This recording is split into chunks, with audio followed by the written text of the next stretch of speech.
માર તો પેલાની 50 ગોળી બધી હવે આમાંય માર્યું થોડું એ પતવા આવ્યો અડધું થઈ ગયું પેલી લઈ લઉં તો હમણાં મરી જાય પણ નહીં લેવો અત્યારે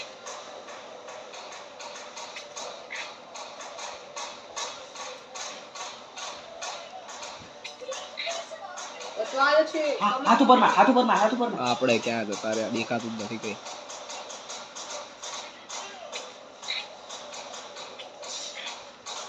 અરે હાથ ઉપર મારેલા એ નાના મોટા પતાઈ જ નાખવા દે ને એટલે હાથ ઉપર મારતો તો છૂટી નીચે જશે તો થોડોક ચાન્સ તો મળશે આપણને બે વસ્તુ પતવા આવ્યો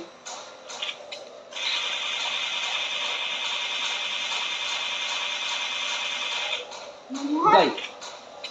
ઉભો રહે હવે તારો ભાઈ ઓગળે ગયો